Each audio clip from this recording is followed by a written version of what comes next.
জান্নাত, এটাই মানুষের চূড়ান্ত গন্তব্য, চিরশান্তির ঠিকানা, যেখানে দুঃখ নেই, ভয় নেই, অশ্রু নেই।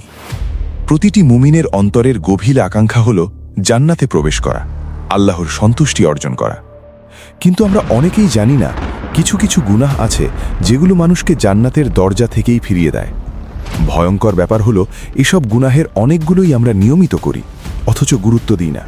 রাসূলুল্লাহ সাল্লাল্লাহু আলাইহি ওয়াসাল্লাম স্পষ্টভাবে জানিয়েছেন, কিছু কাজ ও অভ্যাস এমন রয়েছে যেগুলোর কারণে একজন মানুষ মুসলমান হওয়া সত্ত্বেও জান্নাতে প্রবেশ থেকে বঞ্চিত হতে পারে। আসুন, ভয় ও আশার মাঝখানে দাঁড়িয়ে আমরা জেনে নিই হাদিসের আলোকে 34টি ভয়াবহ কাজ বা অভ্যাস যেগুলো জান্নাতের পথে সরাসরি বাধা হয়ে দাঁড়ায়। 1. প্রতিবেশীকে কষ্ট দেওয়া। যার অনিষ্ট থেকে তার প্রতিবেশীরা নিরাপদ নয়, সে জান্নাতে প্রবেশ করবে না। অহংকার। যার অন্তরে পরিমাণ অহংকার রয়েছে, সে জান্নাতে প্রবেশ করবে না। চগলখড়ি। অন্যের কাছে গীবত বা চগলখড়িকারী জান্নাতে প্রবেশ করবে না।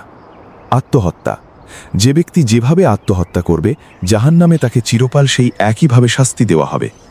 আত্মীয়তার সম্পর্ক ছিন্ন করা। যারা আত্মীয়দের সঙ্গে সম্পর্ক রাখে না, তারা জান্নাতে প্রবেশ করবে না। হারাম ভক্ষণ। হারাম উপার্জনের মাধ্যমে যে শরীরে মাংস বৃদ্ধি পেয়েছে, সেই শরীর জান্নাতে প্রবেশ করবে না। উপকার করে খোঁটা দেওয়া। কাউকে সাহায্য করে পরে তা নিয়ে কথা শোনানো বা খোঁটা দানকারী। পিতামাতার অবাধ্য হওয়া।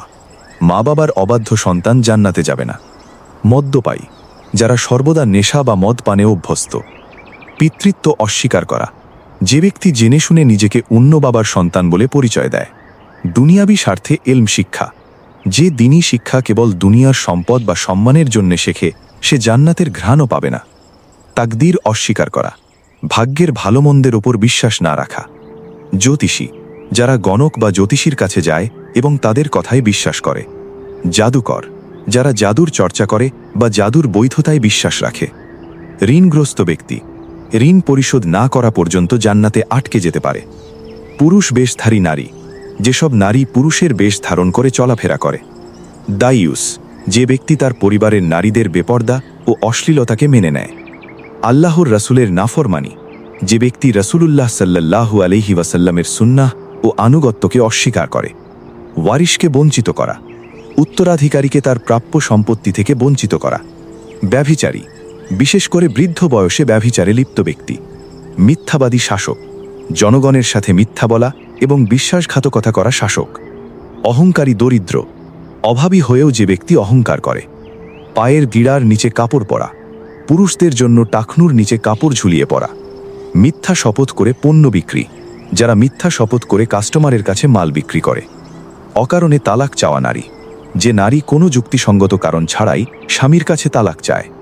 চুক্তিবদ্ধ অমুসলিমকে হত্যা করা। মুসলিম দেশে চুক্তিবদ্ধভাবে বসবাসকারী কোনো অমুসলিমকে অন্যায়ভাবে হত্যা করা। অন্যের সম্পদ আত্মসাৎ করা। কসম করে বা জবরদস্তি করে অন্য মুসলমানের সম্পদ হরণ করা। বিশ্বাসঘাতক শাসক। যে শাসক তার অধীনস্থদের ধোঁকা দেয় এবং আমানতের খেয়ানত করে। চুলে কালো কলব ব্যবহার করা। যারা বার্ধক্য লুকাতে পায়রার ছাতির মতো কুচকুচে কালো কলব ব্যবহার করে। অশ্লীল ভাষী। যারা কথায় কথায় গালিগালাজ বা অশ্লীল কথা বলে। উগ্র মেজাজি। মেজাজ অত্যন্ত কড়া এবং মানুষের সাথে উগ্র আচরণকারী। কুটুভাষী ও দাম্ভিক। যারা মানুষের কাছে মিথ্যা বড়ত্ব প্রকাশ করে বেড়ায়। উলঙ্গ অর্ধ উলঙ্গ নারী। যারা পাতলা বা ছোট কাপড় পরে শরীরের ভাঁজ প্রদর্শন করে মানুষের দৃষ্টি আকর্ষণ করে। লৌকিকতা প্রদর্শনকারী। যারা লোক দেখানোর উদ্দেশ্যে জিহাদ, দান বা কুরআন তেলাওয়াত করে। প্রিয় মুসলিম ভাই ও বোনেরা, এগুলো কোনো সাধারণ কথা নয়, কোনো মন গড়া ভয় দেখানোও নয়। এগুলো রাসূলুল্লাহ সাল্লাল্লাহু আলাইহি ওয়াসাল্লামের সতর্ক বার্তা। যারা এসব গুনাহকে হালকাভাবে নেয়, তারা নিজেরাই নিজেদের ধ্বংসের পথে ঠেলে দেয়। হাদিসের বর্ণনা অনুযায়ী এই শ্রেণীর মানুষরা জান্নাতে প্রবেশ করবে না। হ্যাঁ, যারা তাওহীদের উপর অটল থাকবে, তারা জাহান্নামের শাস্তি ভোগ করার পর একসময় জান্নাতে যাবে। কিন্তু প্রশ্ন হলো, আমরা কি সেই আগুনের শাস্তি সহ্য করতে পারব? এক মুহূর্তের জাহান্নামও কি সহনীয়? আজ যদি আমরা সতর্ক না হই, আজ যদি এসব গুনাহ থেকে ফিরে না আসি, তাহলে কিয়ামতের দিন আফসোস করে বলারও সুযোগ থাকবে না, হায় যদি দুনিয়ায় ফিরে যেতে পারতাম। সুতরাং প্রিয় বন্ধু, এখনো সময় আছে। মৃত্যু আসার আগেই খাঁটি মনে তওবা করলে আল্লাহ তাআলা সব গুনাহ মাফ করে দেবেন। কিন্তু গুনাহ আঁকড়ে ধরে মৃত্যুকে আলিঙ্গন করলে সামনে আছে কঠিন ও ভয়াবহ আযাব, এ ব্যাপারে কোনো সন্দেহ নেই।